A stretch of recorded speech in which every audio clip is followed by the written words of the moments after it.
السلام عليكم ورحمة الله وبركاته. ازيكم يا حبايبي؟ عاملين ايه؟ يا رب تكونوا بخير وتكونوا بأتم صحة وأحسن حال. اذكروا الله، لا إله إلا الله، وصلوا على النبي يا حبايبي في الكومنتات عليه أفضل الصلاة والسلام. قمنا كده كل سنة وانتم طيبين، خلاص بقى رمضان خلص كده وبيقولوا العيد بقى يا الجمعة يا السبت. كل سنة وانتم طيبين، تعيدوا وانتم طيبين كده انتوا وأولادكم، أمين يا رب العالمين. قمنا كده على نظافة البيت. الباب بتاعنا ده كان عدنان تراب، فقلت بقى ايه اغسله كده من التراب اللي فيه. رشيت عليه شوية مية بكلور كده، ومن المية اللي طبعا اللي بمسح بيها برشها في البيت، بس طبعا عملت شوية مية نضاف كده غسلت بيهم البيت. حابة افرحكم ان شاء الله، هنعمل المشروع الحلو. شفتوا العربية اللي محطوطة قدام الباب دي يا حبايبي؟ احنا اشتريناها عشان خاطر هنعمل مشروع ان شاء الله. هنعمل مشروع بعد العيد بإذن الله. اشترينا العربية اللي محطوطة قدام الباب دي، شفتوها؟ ركناها قدام الباب. ان شاء الله كده نشتغل عليها احنا وولادي وجوزي بإذن الله، وان شاء الله كده عنا كده بتيسير الامور والرزق كده ان شاء الله. اللي يسعى في الدنيا ربنا يرزقه كمان وكمان. طبعا فرش الكنب كنت غسلاه، الاوضه دي كنت مفضيه خالص من الكنب، كنت حاشه الكنبات ومجنباهم جوه لاني نظفت بصراحه. خدت الفرش غسلته فما رضيتش اسيبهم كده في وش الباب لان هم مقطعين شويه، فقلت انضف كده اغسل الفرش وبعدين اطلعهم تاني. طلعتهم كده وفرشتهم ونضفتهم كده، غسلت الفرش بتاعهم وخليته زي الفل. ورحت بقى فرشتهم كده في وش البيت. طبعا العيد بيجي كده احنا بننظف كل يوم، مفيش حاجه اسمها تنظيفات عيد والله، يعني الناس بتنظف يوميا. انا عن نفسي على طول يوميا كده نظافه. ربنا يديكم الصحه والعافيه يا رب، وتعيشوا وتعملوا ولادكم، امين يا رب العالمين. خليت الاوضه زي الفل ورشيتها كده بميه وكلور ومعتر، وخليت بقى عشان طبعا لو في نمل ولا اي حاجه بيروح مع الكلور، نمل رفيع او اي حاجه. بجيب كده علبة بيرسول لان من ساعة الحر ما خلاص دخل علينا الدبان بقى مطفشنا في عشتنا، فبجيب علبة البيرسول برش منها كده شوية كده اكتر حتة عند المطبخ والحمام هو اللي برش فيه ال البيرسول، هو الحتة اللي بتعدم عندي على طول ودايما انضف فيها المطبخ والحمام. وهنا يا حبيبي زحت المية كلها بقى، قلت بقى عشان تنشف وتتهوى وبعدين نبقى نفرش فيها الحصيرة. هي نظيفة يعني، برضو الأرضية مسافلة حلوة غير الأرض طبعا. وإن شاء الله بعد كده نبقى نعملها كده زي الجنب، برضو هتنضف أكتر لما تتبلط بإذن الله تعالى. إن شاء الله كل حاجة تيجي مع الصبر كده ومع الوقت بإذن الله.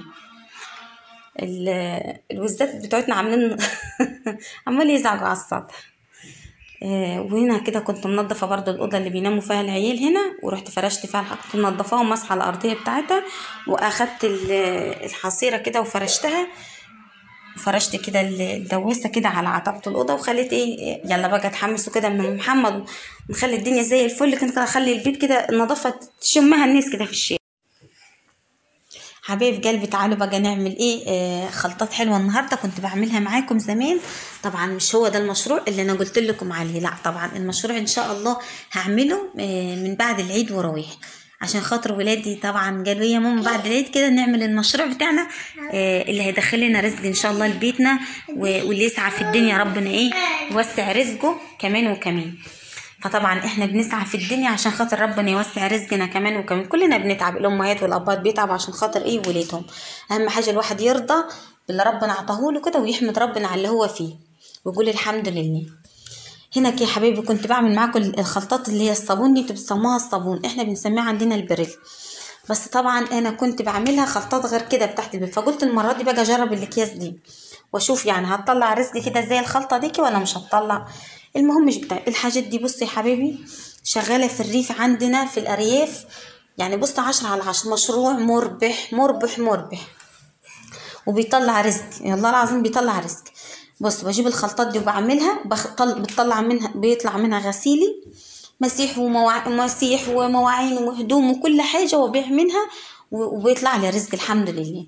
بس بعملها كده جايبة بقى جبت بقى برميل كمان، كان عندي برميلين جبت برميل كمان، ورحت بقى جبت خلطات. بصراحة يعني الأيام اللي فاتت ما كنتش بعمل، لما يعني بطول ما معايا فلوس بجيب الخلطات دي واعملها، مش معايا خلاص بس.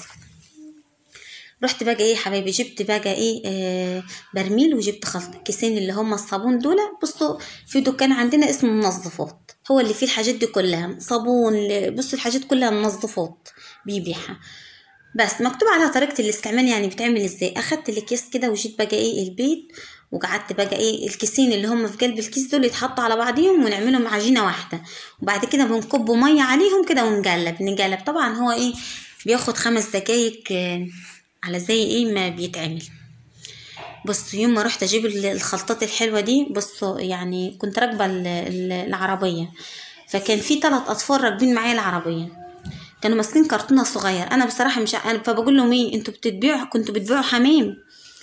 راحوا قالوا لها احنا ما كناش بنبيع حمام، احنا بنبيع صابون، بس الصابون اللي هو احنا بنستحمى بيه، اللي هو بنستحمى مش بنغسل بيه مواعين بس. فبقول له وريني كده اللي معاك، فوراني علبتين، قال لي بصي ده عرض، دول 3 ودول ده عرض 3 صابونات وده 6 صابونات.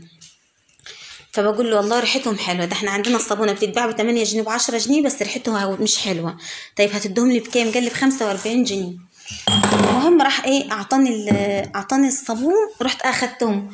فانا كنت راكبه العربيه، فناس كتير كانت راكبه معايا، راحوا بيقولوا له بكام العرض، قلت لهم تصدقوا ان الصابون ده ريحته حلوه واللي عندنا مش ريحته حلوه زياده.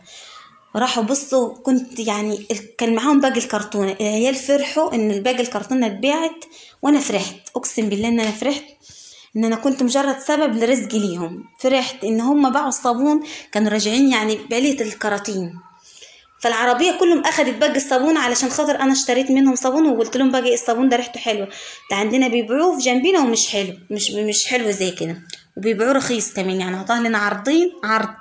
قال لي ده عرض وده عرض. فرحت ان هو اتباع الصابون اللي كان معاهم، والله العظيم اكتر من العيله. قلت له بقى ادعوا لي انا وشي حلو عليكم، قال ايوه طبعا من غير حاجه والله، هندعي لك. وعملوا لي كده، وفرحت من قلبي كده ان الصابون اللي معاهم اتباع. يا رب ارزقني وارزق كل محتاج، امين يا رب العالمين. بس يا حبيبي هنا عملت الخلطات الحلوه دي. وطبعا المعطر اللبني ده انا بجيبه لي انا بس، هنا مش بيستعملوا، بجيب ب10 جنيه بس، بيقعد معايا فتره جنبي، بحط منه حبه بسيطه كده في الميه كده، بتخلي ريحه الهدوم حلوه، وبحط منه في المسيح بيخلي ريحه البلاط حلو بس. وبجنبهم كده في الحمام، بغطيهم. ده طبعا اسمه بطاس، بحطه كده على الميه وعلى الكلور الخام. الجيران كلهم بيستعملوا، الحمد لله بيطلع رزق. طول ما انت بتسعى في الدنيا ربنا يعني بص الدنيا كلها هتسعي لك، وربنا هيسخر لك ناس طيبة كده تحبك وتسعدك وتفرحك انت وولادك، والله العظيم يعني بصوا الحمد لله. دايما بقول الحمد لله. ربنا بيديني اللي بتمناه. وان شاء الله يا حبايبي عايزين تعرفوا المشروع اللي هنعمله، هنعمل مشروع خضار، هنعمله بعد العيد ان شاء الله، عشان خاطر ولادي قالوا بقى انا عايد بقى يا ماما، عشان ايه هنجيب خضار وولادي وجوزي هيسرحوا بيه، واللي هيتبقى هبيعه انا في البيت كده لجيراننا، واللي يتبقى وكمان هيطلع لي خضار بيتي، يعني هيطلع لي بتنجان بطاطس عروس فلفل، اللي هلاقيه يمرض كده معاه وهخليه طبعا ايه للبيت، وهينفعني يعني. يعني بصوا المشروع ده اقسم بالله فرحني، ما اقولكوش فرحني ازاي، يعني كفايه هيطلع لي الخضار بتاع بيتي. وانا بص يعني شويه الكرول وشويه البريل اللي بعملهم دول والله العظيم بيطلعوا لي رزق، وبيطلعوا لي غسيلي، والحمد لله. يا رب ديم علينا نعمه الستر وراحه البال، امين يا رب العالمين. هنا بص يا حبيبي، ده المعطر ده انا بخليه للبيت مش بيتباع، الحاجه اللي ما تتباعش مش بجيبها ولا بعملها. بعمل بصوا البريل ده طبعا اللي انا عملته زي ما انتوا بتصموا الصابون، بيتساب 5 دقايق، هو كان لسه ما تخنش والريمه دي بتتحش خالص. انا سبته بقى ما بيحتش منه الا لما ايه يعني تخن كده وبقى حلو.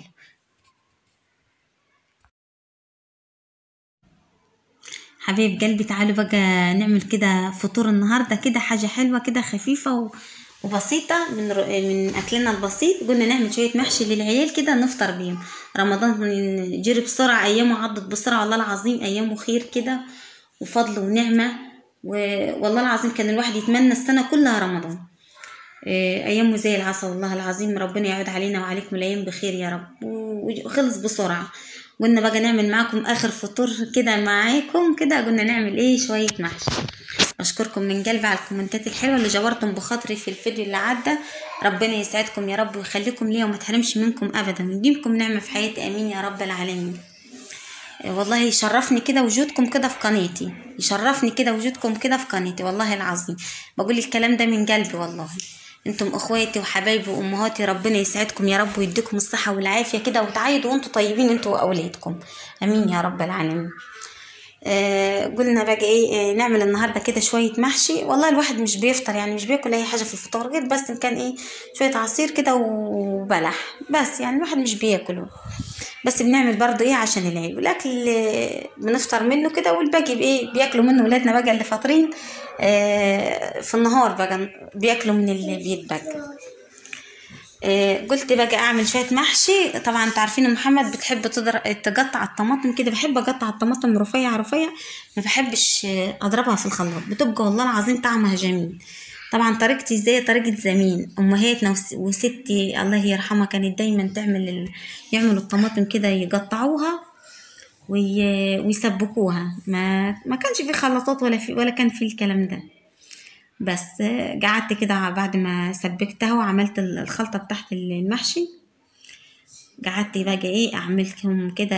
انا بعمل كده يا حبايبي الفطار من بعد العصر ورايح. بجهز الفطار على طول، قبل ما بعمل اكل كده بيكون خلاص المغرب ايه على اذان. بس وعملت كده شوية محشي والله العظيم كانوا ايه زي العسل. اتمنى كده من ايديكم كده كومنت حلو للفيديو، ربنا يخليكم ليا يا رب، ولايك حلو للفيديو. تسلم ايديكم وتسلم عينيكم، والله بتفرحوني بالكومنتات الحلوه والدعوات اللي دايما بتيسر اموري. دعواتكم ليا والله العظيم هي اللي بتيسر اموري، انا عارفين. بحمد ربنا والله العظيم ان انا بصوا دخلت اليوتيوب وقابلت ناس طيبه زيكم. والله العظيم يعني انا بحمد ربنا ليل ونهار بس ان انا قابلت اخوات وامهات ناس طيبه قلوبها طيبه بتحب الخير للناس، مش يعني بتتمنى الخير للناس وبتحب الخير للناس. ربنا يديمكم نعمة في حياتي، امين يا رب العالمين، ويسعدكم دنيا واخرة. زي ما انتوا بتدعوا لي لازم ادعي لكم، وطبعا انتوا لما بتدعوا لي والله الملك بيرد ويقول لكم ولكم بالمثل. خلاص بقى انتوا مش عارفين بقى العيد، الناس تقول الجمعة وناس تقول السبت، مش عارفين بقى السبت ولا الجمعة. ولادي بصوا الفرحة مستيعاهم، كل شوية أقول لهم ما فرقتش يوم يعني الجمعة من السبت. الأطفال الصغيرة بتبقى فرحانة كده بالعيد. احنا زمان واحنا صغيرين يا ريت الواحد يرجع تاني زي ما كان وهو صغير، كان اللبس ليه طعم، العيدية لها طعم، كل حاجة كان لها طعم واحنا صغيرين. لما كبرنا بقى ولادنا بقى ايه بقى بيفكرونا باللي احنا كنا بنعمله واحنا صغيرين. اه والله يعني زمان كنا نفرح بأقل عادية، نفرح بلبس بأي حاجة كنا ايه بنفرح بيه. يلا الحمد لله على كل حال. هنا كده يا حبيبي كنت مغطية المحشي، بحب احط عليه فرخ من الكرنب واغطيه بيه عشان يستوي. وبكده خلاص يا حبيبي كده المحشي بتاعنا خلاص استوى. وكنت بقى ايه قلت خلاص المغرب كان على اذان، قلت اجهز بقى واحط على صينيه. والله بتفرحوني لما بتجبروا بخاطري بتقولي لي معانك نظيفه، حاجتك بتلمع، ربنا يخليكم ليا يا رب، والله دايما بتجبروا بخاطري. انا عارفه ان محتوى بسيط بس انتوا دايما بتجبروا بخاطري والله العظيم، بتفرحوني والله، بتفرحوني بالكومنتات الحلوه اللي بتكتبوها لي، انا بقراها كلها والله. حتى لو ما ردتش على فيديو كده بيبقى غصب عني، بس بقرا كل الكومنتات بتاعتكم، بقول ربنا يخليكم ليا يا رب. دايما كومنتاتكم كده تفرح القلب وبتسعدني، بقعد اقراهم حتى وولادي قاعدين جنبي بيبقوا فرحانين الكلام الحلو انتوا اللي بتكتبوه لي. ربنا يا رب يجبر بخاطركم دايما ان يا رب، ويسعدكم دنيا واخره، ويخلي لكم ولادكم وتشوفوهم احسن الناس، ويرزق كل مشتاق امين يا رب العالمين بالذريه الصالحه، ويشفي مرضانا ومرضى المسلمين امين يا رب العالمين. واللي نفسه في حاجه كده ربنا يستجيبها له والله العظيم. عارفين اللي يمشي بنية سليمة وبيعامل ربنا في كل حاجة ويحمد ربنا على اللي هو فيه، ربنا بيزيده، لئن شكرتم لأزيدنكم. وانا دايما بحمد ربنا على اللي انا فيه، فربنا بيزيدني الحمد لله. ودايما بحمد ربنا على الحلوة والوحشة، فدايما احمده واشكره، لان ربنا كبير بيدي كل واحد على قد نيته، على قد ضميره، وانا ربنا كرمني الحمد لله الحمد لله. ودايما بحمد ربنا كده. وبصوا يعني ان انا كنت فين وبقيت فين، الحمد لله الشكر لله. وهنا كده يا حبايبي رحت بقى ايه طلعت التمر كده